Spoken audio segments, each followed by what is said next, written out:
고통도 함께 나눌 수 있는 사람들이 있는가? 그런 제목입니다. 자, 고통도 함께 나눌 수 있는 사람들이 있는가? 끝까지 고통도 함께 나눌 수 있는 사람, 그 사람들이 과연 있는가 하는 제목입니다. 삶은 아픔입니다. 세상은 아픔으로 가득하죠. 마치 거대한 병동과 같은 것이 세상입니다. 주변을 돌아보면 아프지 않은 사람이 없습니다. 삶은 잔잔한 호수이기보다는 거친 파도가 몰아치는 바다와 같습니다. 아파하는 것이 정상이죠. 고통은 인간임을 나타내는 증명서와 같습니다. 생명 있는 동안 아픔도 함께합니다. 지구가 존재하는 한 인간은 고통에서 자유로울 수가 없을 것입니다. 오늘 성경 본문 속에서 너무너무 고통하는 한 사람을 만납니다. 다윗입니다. 자, 오늘 이 본문 속에서 사랑한다는 것은 아픔을 뜻한다, 그런 생각을 하게 됩니다. 상처를 많이 받았다면 더 많이 사랑했다는 증거입니다. 예쁜 꽃에도 상처가 있듯이 아름다운 사랑도 상처는 피할 수가 없습니다. 아픔을 각오하지 않는 한 사랑을 해려해서는 안 되는 것이죠. 아픔 그 자체보다는 아픔에 대한 반응이 너무너무 중요한 것입니다. 자, 고통은 사실은 신비이기도 합니다. 자, 고통을 통해서 결국은 사람들은 축복을 합니다. 축복.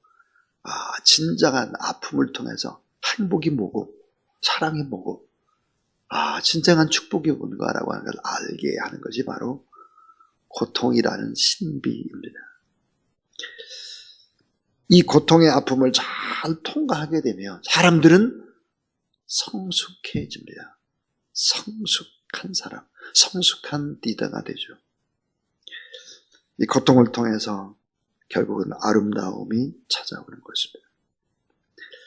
자, 우리는 고통의 끝에서 무엇을 만나게 될까? 십자가를 만나게 됩니다. 고통의 끝. 자, 하나님이 고통을 당하셨죠. 하나님은 고통을 당했습니다. 자, 인간은 고통에 질문하고 하나님은 답을 했습니다. 하나님의 응답은 뭘까? 십자가죠. 왜냐하면 십자가의 끝은 아름다운 부활의 꽃이요, 부활의 열매이기 때문입니다. 참 신비로운 일입니다. 십자가는 하나님의 지혜고 하나님의 능력이다 그랬습니다. 어떻게 십자가가 고난이 하나님의 지혜가 되고 하나님의 능력이 될 수 있을까? 인간의 고통이 천연의 아름다운 빛깔로 부활할 수 있다라는 이유이기 때문입니다. 오늘 이 본문 속에서 저는 다윗이 역시 다윗이 될 수 있었던 몇 가지 이유들을 생각했습니다. 사실 저는 설교 준비를 하지 못했습니다. 차 안에서 그저 몇 번 성경을 읽었을 뿐이죠. 제가 돌아와서 집에 가니까 새벽 1시였습니다. 씻고 나니까 잠을 제대로 잘 수가 없었죠. 근데 오늘 이 본문 속에서 하나님이 분명하게 저와 여러분에 준 메시지가 있습니다. 이 다윗이라는 사람이 얼마나 훌륭한 사람일까? 다윗이라는 사람이 어떻게 하나님의 위대한 그런 왕이 될 수 있을까? 오늘 본문에 답이 있습니다. 자, 오늘 본문 속에서 우리 첫 번째로 다윗의 위대함을 봅니다. 그 첫 번째는 약해서 피한 것이 아니라 강하기 때문에 물러섰습니다 하는 것입니다. 자, 약해서 피한 것이 아니라 강하기 때문에 눈물을 흘리며 물러설 수 있는 것입니다. 자, 오늘 14절 말씀에 보면 다윗이 예루살렘에 함께 있는 모든 신하들에게 이르되 일어나 도망하자. 그렇지 않으면 우리 중 한 사람도 압살롬에게서 피하지 못하리라. 빨리 가자. 두렵건대 우리를 급히 따라와서 우리를 해하고 칼날로 성불 칠까 하노라. 그랬습니다. 자, 다윗은 누구일까요? 모든 전쟁에서 이긴 사람입니다. 강한 군사와 무기가 지금 있는 사람입니다. 산전수전 전쟁터에서 잔뼈가 굵어진 다윗이 도망갈 이유가 전혀 없습니다. 싸움 대신에 피신을 선택한 아버지입니다. 자, 압살롬이 반역을 일으켰는데 아버지가 그 아들과 싸움을 해보세요. 아버지가 큰 아버지입니까? 큰 자입니까? 작은 자일 것입니다. 그것을 우리는 어떻게 할까? 약해서 피한 것이 아니라 강하기 때문에 물러섰다. 이걸 어떻게 알 수 있을까 하는 것입니다. 15절을 한번 보시죠. 왕의 신하들이 왕께 이르되 우리가 주 왕께 하고자 하시는 대로 우리가 행하리이다 보소서. 당신의 종들이니라 하더라. 자, 그 다음에 이제 성경을 쭉 이제 보게 되면 모든 신하들이 18절에 보면 그의 모든 신하들이 그의 곁으로 지나가고 모든 그렛 사람과 모든 블렛 사람과 및 왕을 따라 가드에서 온 모든 가드 사람 600명이 왕 앞으로 행진하니라 그랬습니다. 자, 모든 신하들이 다윗의 곁을 지키고 있습니다. 심지어는 블레셋에서 온 용병들도 다윗을 전혀 떠나지 않고 있다는 사실입니다. 자, 18절에 보니까 모든 그렛 사람과 모든 블렛 사람과 및 왕을 따라 가드에서 온 모든 가드 사람 600명이 왕 앞으로 행진하니라 그랬습니다. 자, 여기 보니까 이방 사람들입니다. 이방 사람들인데 용병들이죠. 그들에게 다윗이 이렇게 말합니다. 떠나가라. 나를 떠나서 너희 나라, 너희 고향으로 돌아가라. 전혀 흔들림이 없이 돌아가지 않고 있습니다. 자, 두 번째로 이 다윗의 참 고통스러움 속에서도 위대함이란 뭘까? 신하들은 다 알고 있었습니다. 다윗의 마음을 다 알고 있었습니다. 그 다윗의 중심을 알고 있었다 하는 거죠. 용병도 알고 있었고, 그 용병은 어떤 사람이었을까? 오늘 성경에 보면 그는 믿음의 사람들이었습니다. 이방 사람이었는데 다윗의 모습을 통해서 다윗의 하나님을 믿었다는 것입니다. 끝까지 함께했던 사람들. 언제나 성경은 역사적인 참 모순을 얘기합니다. 역설적인 모순을 얘기하죠. 자, 하나님이 함께하는 사람, 반드시 하나님이 남겨놓는다는 거예요. 인간의 예측은 불허합니다. 어떻게 용병들이 끝까지 한 사람도 빠지지 않고 다윗 곁을 지켰겠습니까? 용병 가운데 대표격이라고 하는 사람이 누구였을까? 가드에서 온 사람, 이때였습니다. 이때. 자, 믿음의 사람 이때는 목숨을 겁니다. 다윗을 위해서. 참 고난이라고 하는 것은 내 곁에 믿음의 사람이 누가 남느냐를 볼 수 있습니다. 끝까지 이들은 함께합니다. 자, 가드 사람 이때가 누구일까? 이 가드는 다윗이 사울에게 쫓길 때 숨어있던 블레셋 땅이기도 합니다. 이 가드는 골리앗, 백전노장의 블레셋의 명장 골리앗을 배출한 땅이기도 하죠. 그러니까 다윗이 사울에게 쫓길 때 숨어 있었던 블레셋 이 가드에서 다윗이 어떤 사람인지를 알고 있었다라고 하는 것이 증명됩니다. 자, 신하들의 마음을 알고 있었다. 다윗은 결코 신하들을 이용하지 않는다는 것을 그들은 알고 있었죠. 20절에 보면 너는 어제 왔고 나는 정처 없이 가니 오늘 어찌 너희를 우리와 함께 떠돌아다니게 하리요. 너도 돌아가고 내 동포들도 데려가라. 은혜와 진리가 너와 함께 있기를 원하노라 하느라. 이 세 번째 다윗의 위대함을 볼 수 있는 것이 끝까지 축복합니다. 끝까지 축복하죠. 자기를 지키려고 하는 용병들을 돌아가라 하면서 은혜와 진리와 너와 함께 있기를 원한다 축복했습니다. 그러니까 왕궁을 포기하면서 떠날 때도 부하의 생명을 생각하는 따뜻한 사람이었습니다. 자, 여러분, 왕궁을 포기하면서 떠날 때도 부하의 생명을 생각하는 따뜻한 사람. 이런 사람에게 축복이 뭘까요? 사람을 또 얻는 것입니다. 사람. 영적인 가족을 얻는 거죠. 우리 한번 돌아봐야 하겠습니다. 정말 나와 끝까지 고통을 함께 나눌 수 있는 사람이 내 곁에 누가 있을까 하는 것입니다. 내 곁에는 끝까지 고통도 함께 나눌 수 있는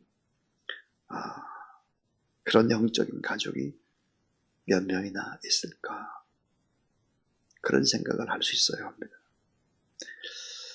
자, 고통도 함께 나눌 수 있는 사람들, 그런 사람들이 있는가?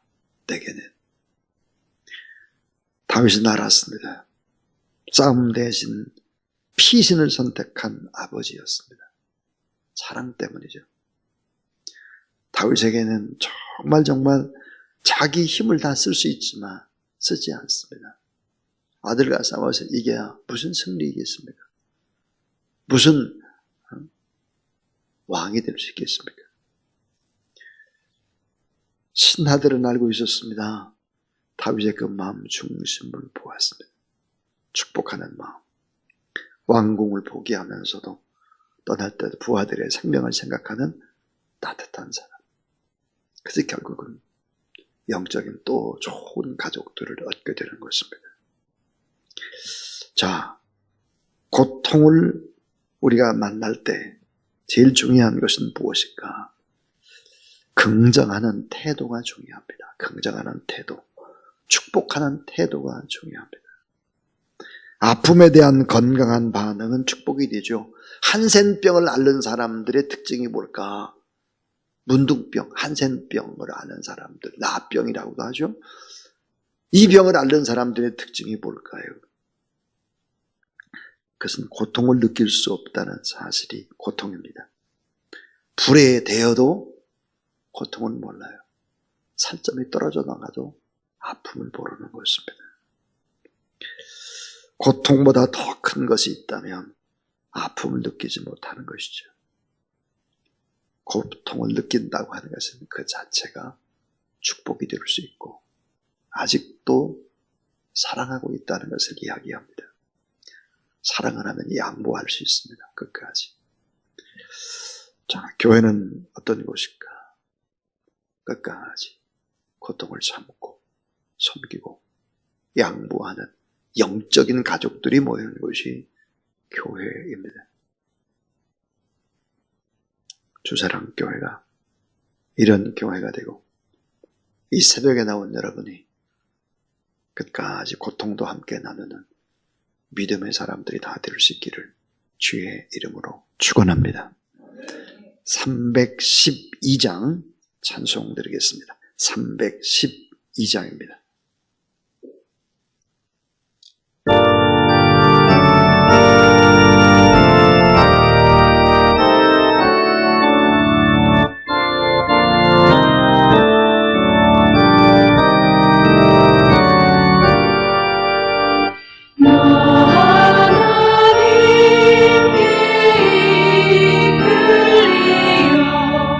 일평생 주만 봐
주 찬양하고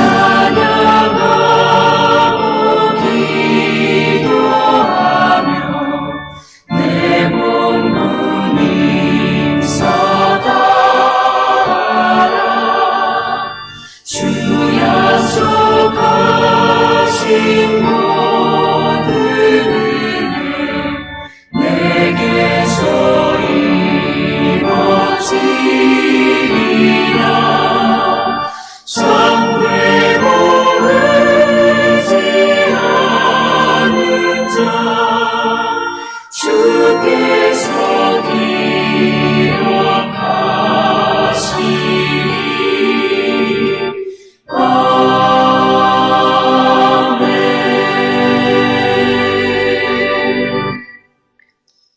어제 거제도의 장례에 시계 내려가는 동안에 문자 한 통이 왔습니다. 참 마음이 아픈 문자였습니다. 강은규 선교사님 보내온 문자였는데 김양희 선교사님이 자궁암이라는 소식입니다. 또 많이 퍼져서 가족들이 많이 걱정을 한다 하는 얘기였고, 본인도 전립선 암이 돼서 고통스럽다, 기도를 부탁하는 그런 내용이었습니다. 참 돌아보면 참 인생은 우여곡절 끝에 또 주의 일을 하게 되고 또 고생을 하게 되고 또 다 암을 얻게 되고, 우리 최혜순 선교사님이나 최반석 선교사님도 몸이 다 불편하시고 그렇습니다. 내내 장례식에 간 동안에 참 마음이 무겁고 또 하나님 앞에 또 기도하고 그리고 돌아왔습니다. 우리 고통받는 이웃들을 생각하면서 오늘 우리가 하나님 앞에 많이 기도해야 되겠고, 또 지금 30년 동안 우리가 천사이복 기도를 하고 있습니다. 놀라운 하나님의 은혜, 또 하나님의 사랑, 십자가의 사랑으로 충만한 그런 기도를 릴레이로 잘 24시간 이어갈 수 있도록 그렇게 여러분 힘쓰시고 또 중보기도 할 수 있기를 바랍니다. 이제는 구주 예수 그리스도의 무한하신 은혜와 우리 하나님 아버지의 놀라운 사랑하심과 성령의 능력과 권능의 거룩한 기름 부으심이 끝까지 고통도 함께 나눌 수 있는 영적인 가족들이 있는 것을 또 하나님 앞에 감사하고, 또 더 많이 사랑하기에 애쓰는 모든 성도들이 될 수 있도록 우리 하나님 함께하여 주시옵소서. 구주 예수 그리스도의 무한하신 은혜와 놀라우신 우리 하나님 아버지의 사랑과 늘 힘주시고 하늘 아버지께 소망을 두고 믿음으로 살아가는 모든 성도들, 성령 하나님의 거룩한 역사가 오늘 장례를 치르는 귀한 강성권, 또 우리 안수일산과 그 가족들 위에, 또 중보 기도하는 모든 사람들, 또 천사 회복 기도하는 귀한 하나님의 사람들 기도의 자리 위에 이제로부터 영원토록 함께 하옵시기를 간절히 축원하옵나이다. 아멘.